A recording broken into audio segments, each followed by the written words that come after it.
Okay. What the hell? Oh, Callie just got a mouse. Callie got a mouse? Callie and Checkers teaming up. All right. The dog is a better mouser than the cat.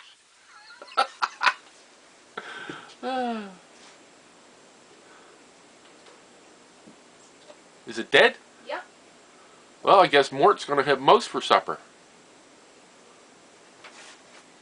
Oh, it's a little tiny feller. It's a little vole. Yeah, the dog just got the vole. And now it's going over to the crow. Here, Mort. That's pretty cool. See, you never know. You never know what's going to happen. When you turn the camera on, things happen. Yeah. Anyway, what were you going to tell us about today? Well, I was about 14 or 15, and I used to work with the old man, and he used to install furnaces. So, he had a helper, old Clarence, right? And Dad hired him. Clarence was pretty burned out, but he liked Clarence, and he gave him work when he could. I gotta say, that was like, Dad was really good like that. But we were doing this place out in those days. It wasn't the best area of Halifax, and we were putting a furnace in. And the way it went, there was an add-on to the house that didn't have a foundation. It was just up on struts, and it was open to the elements. It was about that high off the ground. And we went and we installed all the ducts, and we came out, there was a window underneath, and what they did is they took a pane of glass out of the window, and they took a piece of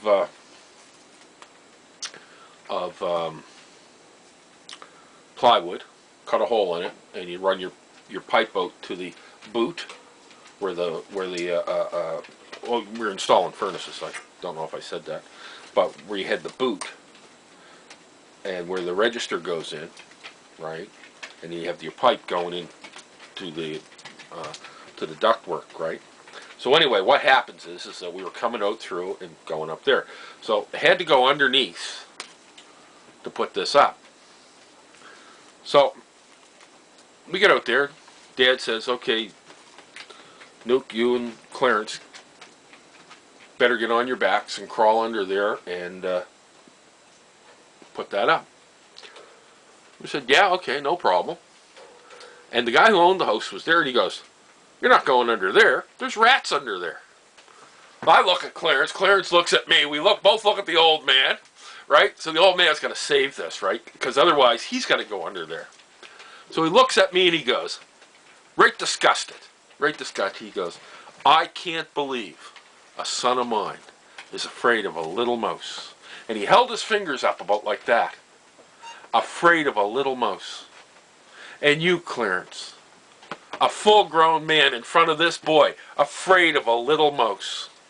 What the heck is wrong with you guys? What is wrong with you? I'm ashamed to know you.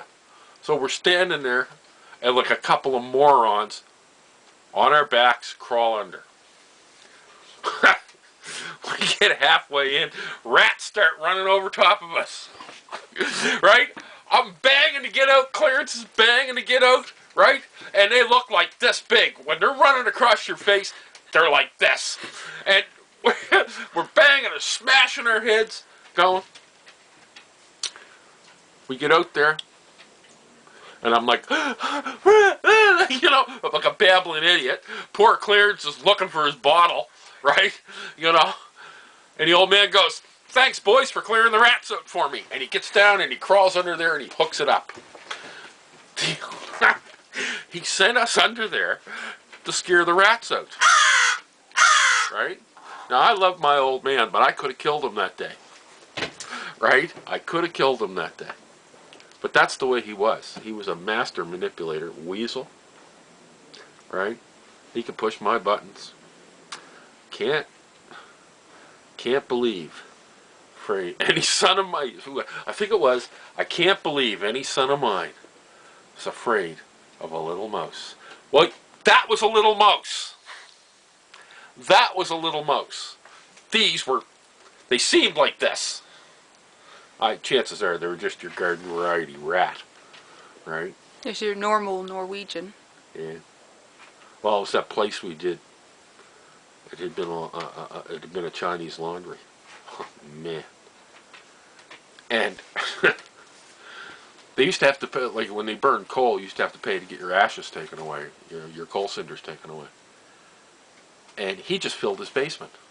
So we're putting a furnace in there, and I have to go down and dig out. And I don't know what kind of bugs they were. They were crawling all over me. It was just unreal. And, I was making like $1 an hour. No, I wouldn't have been making $1 an hour in those days. Probably getting 50 cents an hour.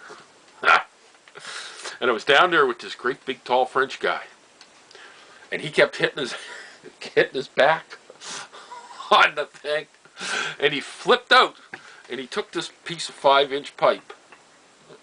And he beat it flat with his fist. I'm out of there. This guy is losing it.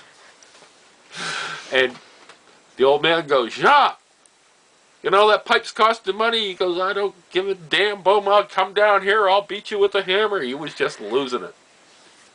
Had a lot of good fun. A lot of good fun. Crazy, crazy, crazy. All right. But, the time we put this furnace in for this guy, and it shut off. So he kept on pressing the safety button, pressing the restart button, and every time there would be a shot of oil in it, and he did it about 30 or 40 times. So we had to take the firebox out and light it outside, right, and then put the furnace back together. So we go down, we take the furnace apart, we carry this firebox out into the backyard. Now the old man's got a burning permit, and he lights this box, the firebox, and the smoke billows out. The guy next door, his wife has got his laundry out, all this beautiful white laundry, and he's yelling at the old man to put the fire out, and that he's a firefighter, and the old man is going, "I got a permit, I got a permit," and he's got this permit in his hand, and he's telling the guy, "Kiss his ass, you can kiss my red rosy arse," was his expression. And fire trucks came, and the old man had the burning permit, right? And wasn't he proud of that burning permit? And Checkers is into our pork supper. Well, we weren't having the leftovers anyway. No. But yeah, that was hilarious, that. You can have the rest later, Checkers. Yeah, that was hilarious. And then we were putting a furnace in a black section of Halifax. And it had to go in the basement. But the furnace was too big, and like these places had little small basement doors. So it had to come apart.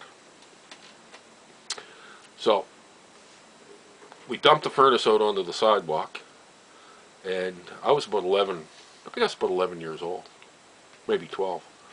And Dad said, "Okay, take the furnace apart," because I could take furnaces apart from the time I was a little kid. Well, not a little kid, but 12 is a little kid. And so I'm taking the furnace apart, and he says, "Listen, I'll be right back. I gotta go down and I gotta pick up a plenum or something, a piece of ductwork or whatever." I said, "Yeah, okay." He said, "You just take it apart." So I come along, and this older black man comes along and goes, "What are you doing?" And I said, "Well, I'm taking this furnace apart." He goes, "You're not." I said, "Yeah." "You could do that? A little boy like you?" I said, "Yeah." Next thing you know, there's like about 5 or 6 of these older retired black guys stand around watch me take this furnace apart. In the meantime, Dad comes back. And he goes, "Hi guys, what's going on?" He said, "Is this your boy?" He said, "Yeah." He said, "He's some smart. He's taking this furnace apart." He said, "I'll tell you what, you help us carry this into the basement, and he'll show you how he can put it back together. He ended up getting these guys carry all the stuff in the basement. I don't know how he did it. He was a master at this manipulation thing, and that's what happened. I carried it into the basement, and the woman was there, and she was. They said something like, you know, if you guys weren't so lazy and learned something, you'd be as smart as that little 12-year-old old boy, right? And I'm going, oh Jesus, you know, this is hilarious. But no, that was like, yeah, I miss him. God, we used to fight. We'd be working on a job, fight. But he would pick me up. I remember, came home with my report card, and it was bad. And the two of them, the two nut jobs, stared on me, right? Why aren't you? I said, wait a minute. I said, at 3 o'clock every day, he shows up in the truck with my work clothes, and off I go to work, and we work till 8 o'clock at night. And I said, you expect me to do well in school? And it shut them up. Well, it shut them up for a while, anyway. Right? You know, but, yeah, geez, no wonder I was doing bad in school. That and you were lazy. Well, yeah, that fact that I wasn't lazy. I was tired from working so hard. Yeah, that's your excuse. Working, so I'd work all. You know, I don't even think he was paying me 50 cents an hour. Because I'm pretty sure. He bought you lunch once in a while. Well, like I always liked warm Coca-Cola. And I can remember going to work with him like I was 8 or 9 years old the first time. And he said, what we'll do is we'll get a bottle of Coke each. So he goes and we get the Coke, and it sits in the car or in the truck, and it would sit there and it would get warm. So at lunchtime we'd go out, and it was really quite amazing to watch him open up a bottle of Coke. He would take a screwdriver, and he'd get there, and he'd just gently go around the bottle cap with it, just bumping it out. Now a lot of guys used to just snap them open, but not Dad. He just did it like, you know, and then he just lifted off, and then he handed it to me. And those Cokes, they were warm. They were always warm, and to this day, I love a warm Coca-Cola. Like, I mean, a lot of people go, yeah, you know, that's pretty disgusting, but a warm Coke, that's just, I don't know, it just brings back such memories, you know, but I can still see him doing that. Of course, you can't do that now, and nobody has bottle caps anymore. They're all that screw stuff. But, yeah, warm Coca-Cola. Oh well. He's dead. And nothing I can do about it. I miss him. Anyway, guys, till the next time.